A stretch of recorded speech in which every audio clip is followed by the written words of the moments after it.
उत्तर प्रदेश के माध्यमिक इंटर कॉलेजों में टीचर्स के ऑनलाइन ट्रांसफ़र के लिए शासनादेश जारी कर दिया गया है। इसके अंतर्गत एलटी ग्रेड टीचर व प्रवक्ता का स्थानांतरण कैसे किया जाएगा, उसके बारे में कंप्लीट गाइडलाइंस हैं। इन्हीं गाइडलाइंस के आधार पर यहाँ पर जो है ट्रांसफ़र आपका किया जाएगा। ख़ास तौर पर यहाँ पर एक महत्वपूर्ण वाली बात ये है कि इस बार यहाँ पर एक तरीके से नेगेटिव गुणांक रखा गया है।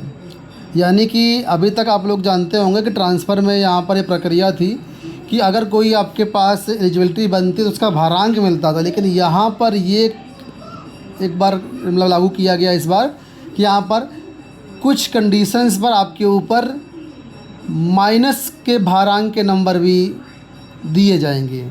अब ये माइनस जो नंबर है किस तरीके से होंगे, यानी एक तरीके से पेनाल्टी लगेगी आपके ऊपर। जहाँ ट्रांसफ़र की गुंजाइश होगी, पेनाल्टी आपके नंबर को और घटा देगा, आपका भारांक और कम कर देगा। तो काफ़ी महत्वपूर्ण चीज़ें हैं जो आप इस वीडियो में आपको बताऊंगा। एलटी ग्रेड टीचर और जीआईसी प्रवक्ता के जो अध्यापक हैं, शिक्षक हैं, वो लोग इसके अंतर्गत आएंगे। जो गाइडलाइंस है राजकीय माध्यमिक विद्यालयों के लिए, जीआईसी के लिए, एडेड माध्यमिक विद्यालयों के लिए अलग से गाइडलाइन आएंगी। 20 मई 2025 को ये लेटर जारी किया गया है और ऑनलाइन ट्रांसफ़र के लिए यहाँ पर कहा गया है और इसके लिए 15 जून तक आपकी प्रोसेस कंप्लीट कर दी जाएगी। उसके बाद आपका जो है ट्रांसफ़र हो जाएगा और जून भर में ही आपका दूसरे विद्यालय में जा कर के ज्वाइनिंग भी हो जाएगी। जुलाई से आप नए विद्यालय पहुंच जाएंगे।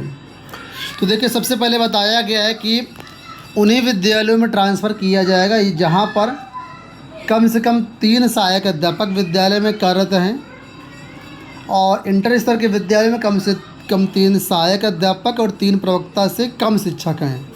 ठीक है, यानी अगर हाई स्कूल तक का इस विद्यालय है तो कम से कम 3 अगर सहायक अध्यापक हैं तो वहाँ पर ट्रांसफ़र नहीं होगा। 3 से कम है तो ट्रांसफ़र होगा, यानी 3 भी होगा तो ट्रांसफ़र वहाँ पर हो जाएगा।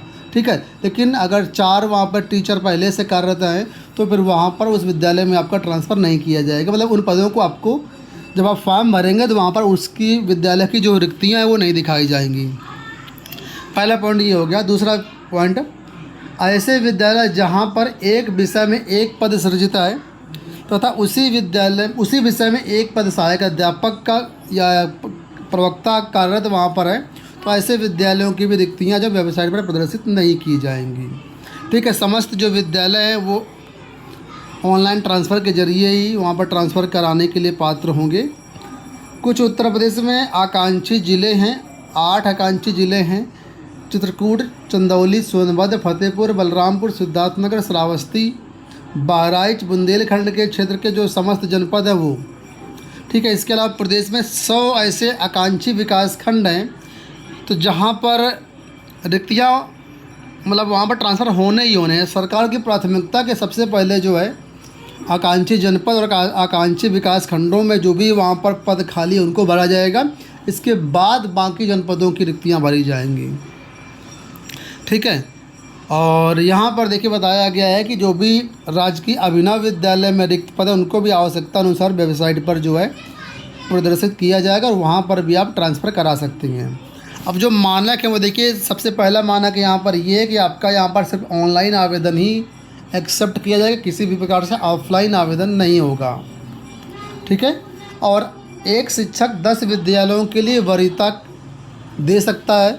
जैसे ये ऑनलाइन फॉर्म आएंगे तो आप जो है 10 विद्यालयों की चॉइस देंगे। 10 विद्यालय में मेरिट के अनुसार जहाँ पर भी आपकी रैंक आएगी उस विद्यालय में आपका जो है ट्रांसफ़र कर दिया जाएगा।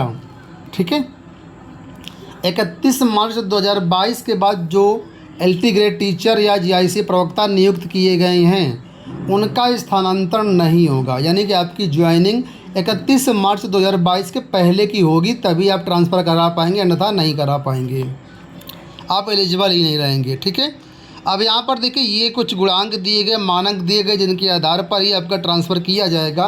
पहला मानक ये कि दिव्यांग अगर आप हैं तो आपको यहाँ पर 20 अंक मिलेगा, लेकिन सक्षम अधिकारी से निर्गत प्रमाण पत्र आपको लगाना अनिवार्य होगा।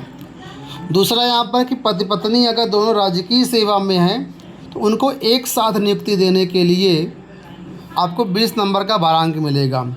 मान लीजिए एग्जाम्पल के लिए आप इलाहाबाद में नियुक्त हैं और आपकी जो वाइफ हैं, आपके जो भी स्पाउस हैं वो लखनऊ में हैं, तो दोनों को एक जनपद में नियुक्त करने के लिए यहाँ पर जो 20 अंक का आपको वेटेज मिलेगा। अगर आप स्वयं गंभीर रूप से बीमार हैं या आपके बच्चे दिव्यांग हैं, उस कंडीशन में अगर आप प्रमाण पत्र लगाते हैं तो 15 नंबर का यहाँ पर आपको वेटेज मिलेगा। अगर आपका रिटायरमेंट का 2 वर्ष बाकी है तो यहाँ पर 15 नंबर का वारांक मिलेगा। प्रथम नियुक्ति की तिथि से अगर आपने 10 साल की सेवा कंप्लीट कर ली है तो 10 साल तो एलिजिबिलिटी हो गई है आपकी। अब 10 साल के ऊपर जितनी सेवा होगी उस पर जो है 1 वर्ष पर 1 अंक मिलेगा, अधिकतम यहाँ पर 20 अंक मिलेगा। सपोज करो आपकी नौकरी 15 साल की हो चुकी है, ठीक है, फर्स्ट ज्वाइनिंग से, तो आपको 10 नंबर जो है एलिजिबिलिटी में चला जाएगा, 5 नंबर आपको अलग से वेटेज मिल जाएगा। अगर आपके ऊपर लघु दंड लगाया गया है, ठीक है, सर्विस में कुछ आपके ऊपर जो है कोई आपको दंड दिया गया है, तो यहाँ पर लघु दंड के अंतर्गत आपको -5 मिलेगा वेटेज। और अगर पिछले 3 सालों में आपके ऊपर बृहद दंड लगाया गया है तो यहाँ पर -10 आपको वेटेज मिलेगा। अब सपोज करो मैं एग्जाम्पल की मदद से आपको समझा देता हूँ। मान लीजिए आपके पति पत्नी राजकीय सेवा में हैं तो 20 नंबर का यहाँ से वारांक मिल जाएगा, लेकिन कोई आपके ऊपर कार्रवाई हो चुकी है, वहाँ पर लघु दंड लगाया गया है, तो लघु दंड की स्थिति में 5 नंबर नेगेटिव हो जाएंगे, तो 20 में 5 घटा देंगे तो 15 नंबर आपका नेट गुणांक बनेगा। ईजिली 15 नंबर के हिसाब से आपकी जो मेरिट बनाई जाएगी। और अगर मान लीजिए आपके ऊपर बृहद दंड लगा हुआ है तो यहाँ पर -10 हो जाएगा, तो 20 में -10 होगा तो एग्जैक्ट जो नेट नंबर गुणांक मिलेगा वो 10 हो जाएगा। तो ये चीज़ यहाँ पर है, ठीक है।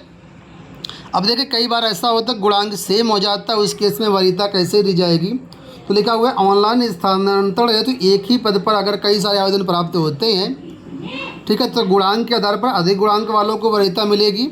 लेकिन कई बार ऐसा भी होता है गुणांक समान हो जाते हैं तो फिर जिसकी आयु ज़्यादा होगी उसको यहाँ पर वरीयता मिलेगी, ठीक है। प्रत्येक हाई स्कूल में कम से कम 3 सहायक अध्यापक तथा 3 प्रवक्ता तथा 3 सहायक अध्यापकों का होना अनिवार्य है। अगर इससे कम है तो उस विद्यालय से भी ट्रांसफ़र नहीं किया जाएगा, इससे ज़्यादा होंगे तभी ट्रांसफ़र वहाँ पे होगा। विद्यालय में आवेदक यदि 1 से अधिक हैं तो आपके संपर्क में जो भी वरिष्ठ अध्यापक होगा उसका फॉर्म अग्रेसित होगा, फॉरवर्ड किया जाएगा। जो जूनियर होगा उसका जो फॉर्म है वो फॉरवर्ड नहीं किया जाएगा, मतलब उसका ट्रांसफ़र रिजेक्ट कर दिया जाएगा पहले स्तर पर ही, ठीक है। इसके बाद जब आप फॉर्म भरे जाएंगे तो यहाँ पर जो फॉरवर्डिंग होगी पहले विद्यालय के माध्यम से होगी, फिर DOS के माध्यम से होगी, फिर निदेशालय स्तर से होगी, तो कई बार ये प्रोसेस चलेगा। और जो भी यहाँ पर डॉक्यूमेंट जो भी सूचनाएं देंगे वो आपका जो है 100% जेन्युइन होना चाहिए। कोई फेक सूचनाएं देंगे तो भविष्य में कार्रवाई भी आपके ऊपर हो सकती है, ठीक है। तो यहाँ पर ये चीज़ें हैं। कुछ और गाइडलाइंस यहाँ पर दी गई कि एक विद्यालय से कम 10% ट्रांसफ़र किए जाएंगे अधिकतम।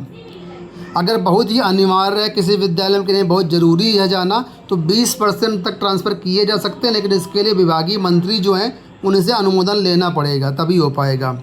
15 जून तक ट्रांसफ़र प्रक्रिया पूरी कर ली जाएगी, जिससे आपको है 1 जुलाई से पहले विद्यालय में आप पहुंच जाएं, ठीक है। तो ये कुछ चीज़ें हो गई जो कि इस वीडियो के माध्यम से मैंने बताई।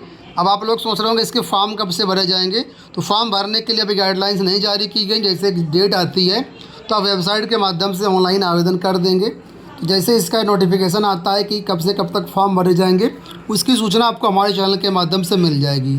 तो चैनल को सब्सक्राइब कर लेना, सारी अपडेट आपको मिलती रहेगी। उम्मीद करूँगा वीडियो पसंद आया होगा। इस वीडियो में इतना ही, धन्यवाद।